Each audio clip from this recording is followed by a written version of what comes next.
Now, I think about if I was sitting in that chair out there. We've been talking about principal evaluation and scores, and it's all cool until you actually get your report card. And then people start to panic. I can feel it, you know? Panic there. How many of you seen the Trading Places? Eddie Murphy, they're panicking out there. They're wondering if they can buy that little action figure with the kung fu grip. They're out there, I feel them. Anyway, don't panic. We're going to get the data to you, all the data. But still, when you get the actual report card for the first time and it's a system where not everybody's going to be proficient, people start to get a little nervous and they wonder about that. We got to get to the point in our profession where it's okay to be progressing as long as we pay you right for that. Because one of the objectives is not to make, lower your salaries. That's the last thing I'm going to do, is lower salaries. We'll do the same thing we hope to do with the teachers if we pass that evaluation system, and that is whatever salary you have this year, you'll never go below that salary. So if you went out this summer and you bought a new car, and you shouldn't have, but that's okay. And you got, you're wondering about that now, you're paying, I don't know, $600 a month. That's what you get for getting a Hemi, whatever. You'll still be able to pay for it. I mean, really, I'm only half being facetious. We're not trying to ruin your lives. Now, the principal focus group and I had started down a path, and we decided to stop it to make sure that it wouldn't be too complicated to pass. But we are going to return and revisit compensating principals differently. Now, the board is the one that can approve that, so we're going to bring it to the board this year, a different compensation structure for principals. So I'm going to need the principal focus group. We're going to talk about it. We're going to re-engage that discussion. So look for it. Now I'm going to put some numbers up on the slide here, but I don't want you to quote them. I don't want you to write them down as if they're gospel. Do not text. Who's texting the Dallas Morning News? Huh? You think I'm kidding? Don't, okay? This is just draft. I'm trying to allay the fears of some of your colleagues of what we hope to do at some point for principals, and this has got to go through a lot of input by the principals focus group and some other people. They'd seen this last year, so I don't think it's totally. What we're going to try to do is make sure that the progressing to column is still a good wage for principals. That's what we're going to try to do. And then the rest is just, additional payment. What this proposal is based on your overall effectiveness level, you get a base score, and then you get additional compensation based on following things. For example, the size of your school, you see that down here? Never erase this up. Size of your school matters. Whether you're elementary, middle, or high, that matters. Whether you've been an administrator before or a principal before, and whether you've been a principal in the district. So all of this is under negotiation. We will talk to the principal focus group. There's a lot to go before we even bring this to the board. And a lot of these numbers might change, so do not go buying a house or a new refrigerator or whatever based on what you see on this screen. Okay? Fair warning. But all I'm trying to tell you is that we got a lot of discussions about compensation. Right now, you have the schedule you have, so don't panic. If worse comes to worse, we'll keep with that schedule, but we're trying to do something so that our principals are some of the best paid around. So that if you're an effective principal, you're a proficient 2 principal, and you whatever size of school, you're making a salary that's competitive. That's what we're trying to do. And I'm going to rely on you principal focus group. We're going to get about 30 of you in a room so that we can have some really good discussion and you can give input from your colleagues about what's fair. We're not trying to make everybody rich. We know that's not going to happen, but we can make it fair and competitive. We'll look at, and we have, look at surrounding districts, what they're paying their principals, and we just want to be competitive. But we want our progressing to and proficient level, that area right there, to be competitive. So that people aren't afraid that progressing to means that they'll never get a raise again or something like that. That's not what we're trying to accomplish. We're not trying to save anyone. This will cost the district money. A new system will cost us money.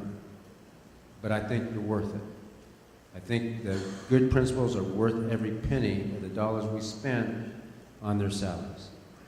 All right. Yeah, that's right. Now our job, I'm looking at EDs and assistant soups, our job is to make sure that we grow you to the point where you're at least proficient or higher. Even if you're progressing, we want you higher on the end of the progressing scale.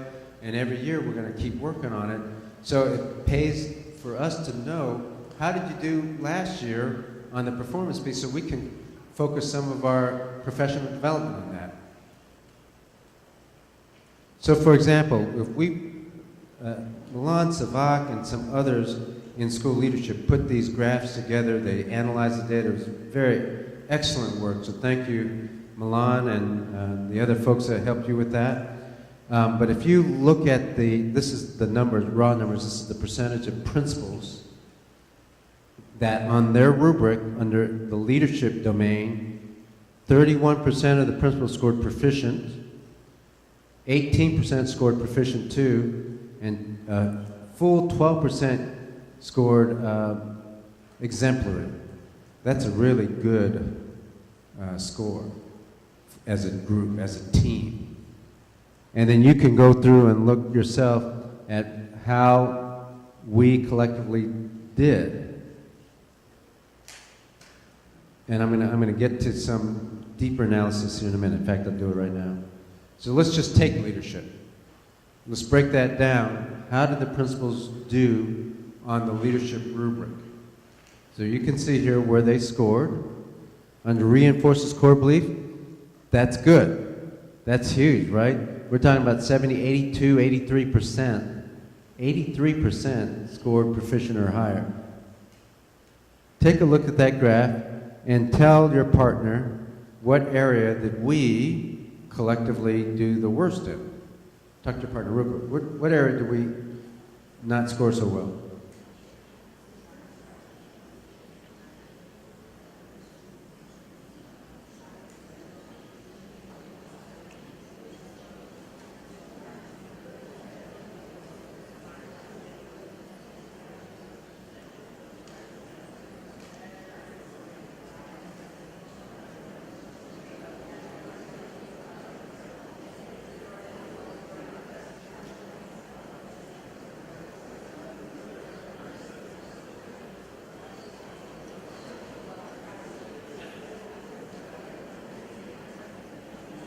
So overall, leadership is a good thing, but I mean, the scores are not bad, really, when you look at it. But if you had to pick a couple areas where we could probably do a little bit of work, where would that be? And what else? Very good. Inspire staff, leads change, and also this one here, you have about 33%, a full third could do some work on establishing goals and setting priorities. So that's an area that the ED should be working with you guys on. If in the feeder pattern, they're going to do the same thing, break down this by feeder pattern so they can see what areas we can target. So some of your professional development by your executive directors and assistant soups should be focused on these sorts of things. Now that's leadership, but what about instruction? Take a look at this slide. Turn to your neighbor. What 2 areas, if you were an ED or if you yourself get the score, where would you look to improve? Turn to your neighbor, talk about that for a minute.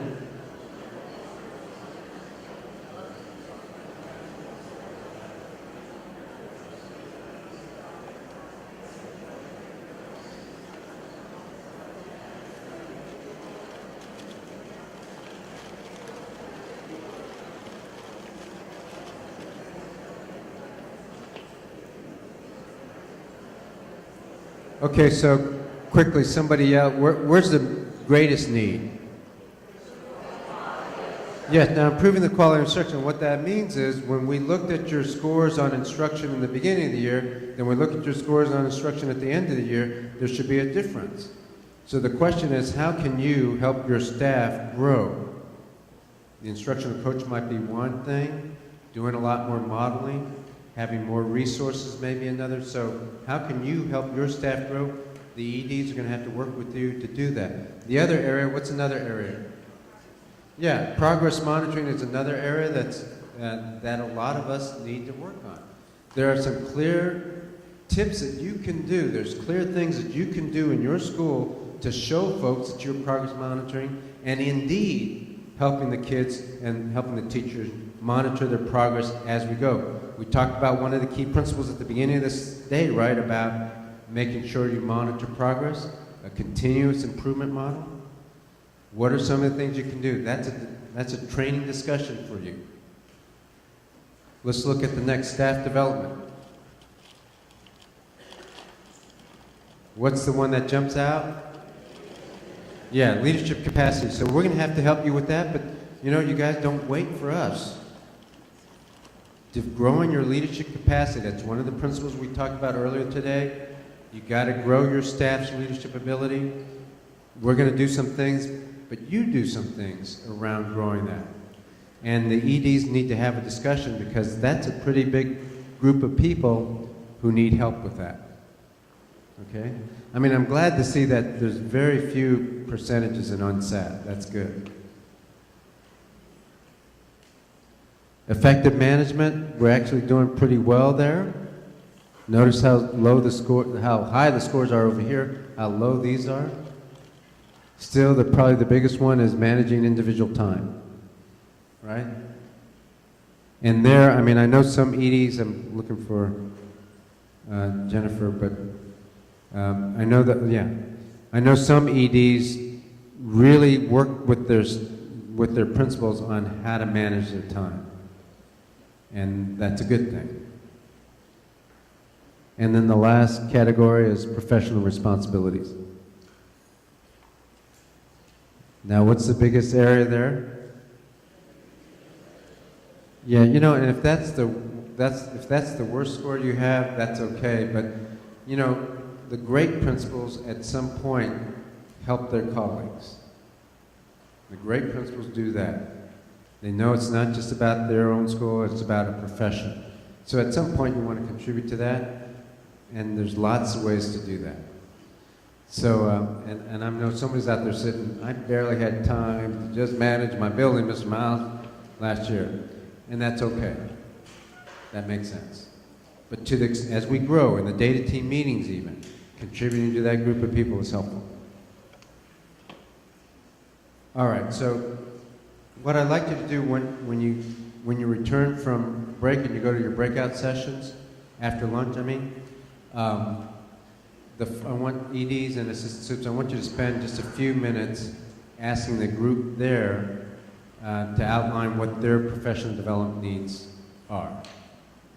Okay, either related to the slides here or related to the rubric that you received back in your hand. What do you need from the EDs this coming year? Just the top 3 or 4 big things that you would appreciate training on.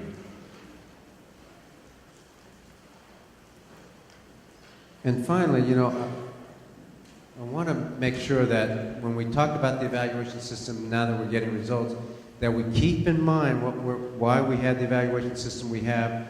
And as we go throughout the year, the EDs and assistant supes, I think the data has shown us how we can do a better job of helping you, but also making sure you're successful. Making sure you're successful on your performance evaluations. So the purpose of our evaluation system, remember, was accurately, fairly, and rigorously assess principals. Did we get more information on you? That was accurate. Was it more rigorous? And it's only fair if there are clear expectations, clear supports, clear professional development, clear coaching and feedback. Another purpose is to provide feedback, so I hope, you know, you're thinking with your ED or assistant sup, Was there feedback provided? We want to make decisions related to who will lead schools based on evaluations over time. The evaluation system has to help you, help students raise student achievement. Our evaluation system, I hope, sends signals to you on what we value and obviously meet legal requirements. So we're going to perfect that as the year goes, and hopefully you will also see the value in a principal evaluation system that we've designed. It's only fair, accurate, and rigorous. You're going to see these slides again tomorrow, because as you evaluate teachers, we evaluate you, and there's several key principles there. Number one, got to outline clear expectations. So principals, as you're sitting there, especially you new principals, what are the expectations? Those expectations should be outlined in rubrics and other criteria or templates. And in our case, principals, it's outlined in the performance evaluation instrument, the action plan rubric, curriculum alignment rubric, instructional feedback rubric, systems thinking indicators, and mid-year review template. If you review those documents, it'll tell you pretty clearly what the expectations are. It's only fair, accurate, and rigorous if there's professional development that's tied to the expectations. Did you get professional development on action planning? Did you get professional development on instructional feedback? Will you be getting that this year? That's a question for your EDs and assistant supes. The answer is going to be yes. That's one sort of professional development. The other one, though, is even more important, and I'm talking about your teachers again, too. Just like we help you, you have to help them, and that's job-embedded coaching. It's only fair, accurate, and rigorous if there is coaching and feedback. Some of that feedback should be in writing, but it's to help a person identify their strengths first, and then areas for improvement second. It's only fair, accurate, and rigorous if it's regular and frequent monitoring of progress.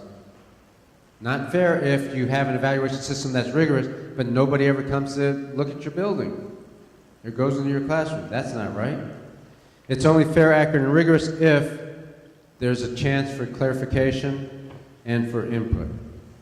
In other words, principals have a chance to talk to their EDs, clarify what's going on, get their questions answered, and also provide input into their evaluation system. And finally, it's only fair, accurate, and rigorous if the evaluation is based on a body of evidence.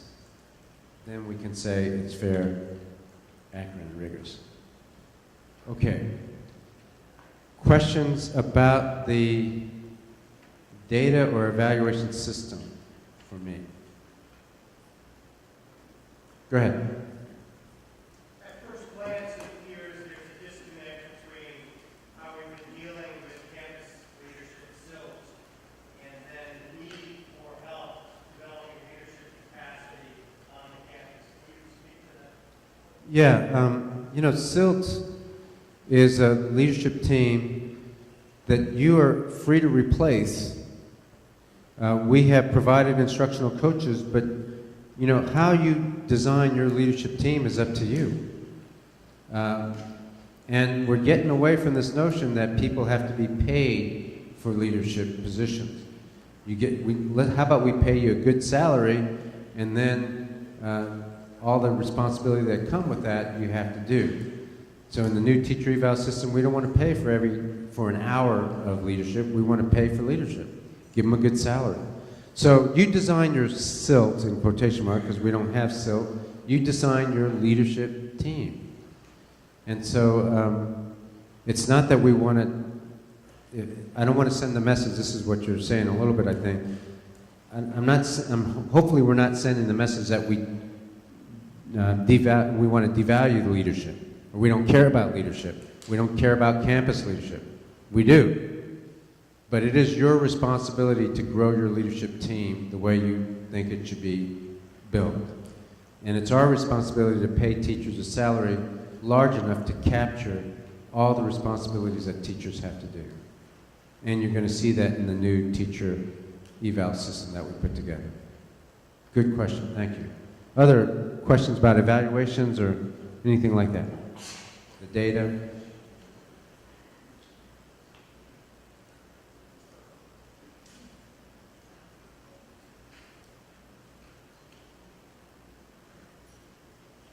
How many of you were satisfied with the way you were evaluated this year?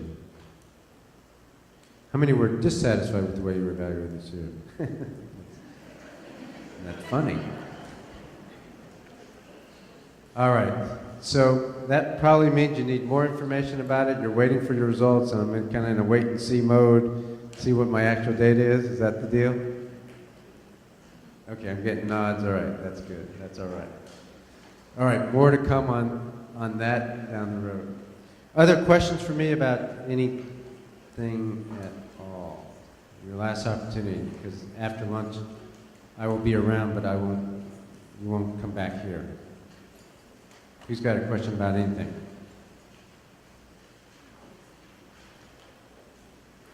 No personal questions? No rumor questions? Anybody want to know if I actually said 5-year-olds can't sing and dance? No singing and dancing in elementary schools. Did you hear that?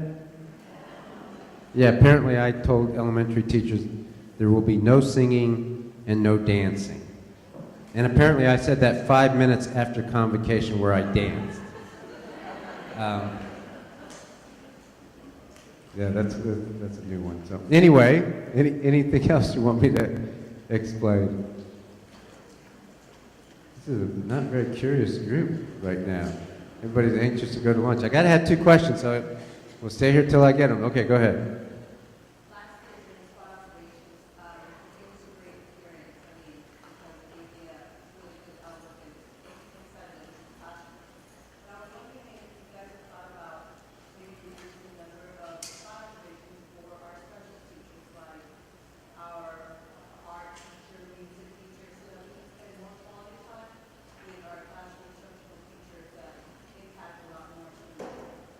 Okay, that's a very good question.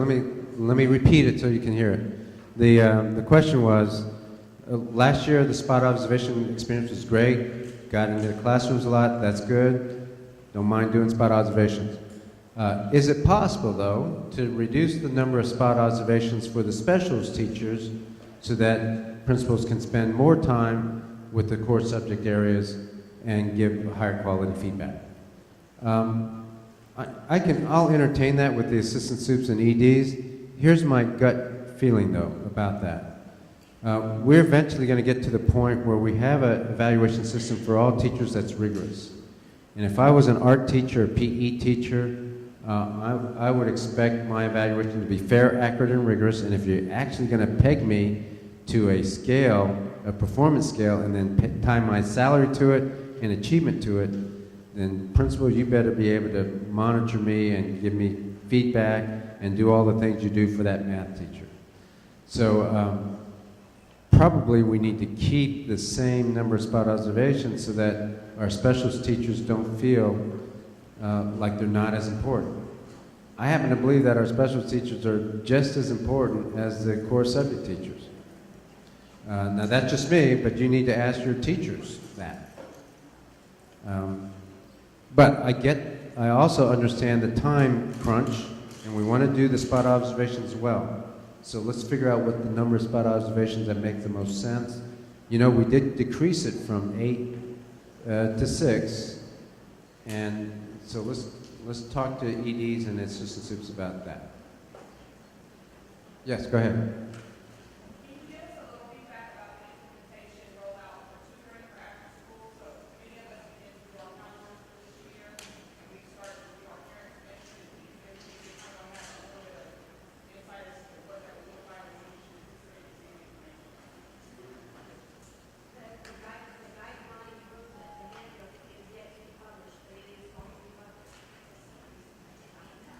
Can you give them an idea when?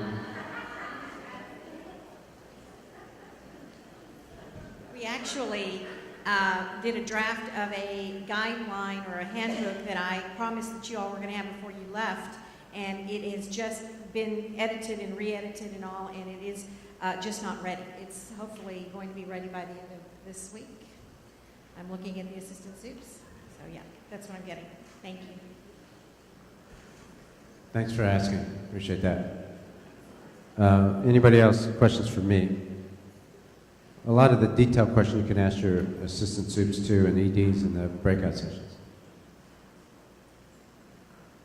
All right. Well, then, let me close. Let me give you instructions first, and then I'll close. When do they need to be back? When you get back from lunch, you will be going to your breakout session. And when I close, which will be only a couple minutes from now, you'll have an hour for lunch. So be in your breakout session at we'll say 1:20. Does that make sense, guys? All right, so 1:20 in your breakout session. At that session, you're going to be doing a principal's challenge. It should be fun, but it'll put you through your paces as if you're being interviewed for the job again. Don't worry, you already have the job, so there's no take-backs, or what do you call it? You know, the kids do. Yeah, go ahead. One more question. You could speak on the number of students that elementary principals in particular and middle school need to have as assistant principals, because there's been some talk about it, but nothing really solidified. Ratio's been set. I think it's 1 to 500 for elementary. Is that right? But different for the strategic feeder pattern schools. That's right. So it's 1 to 500, different for the strategic feeder pattern schools. However, if let's say you're at 485, please talk to us. And, you know, depending on your school's needs, we might, you know, just fund another AP position.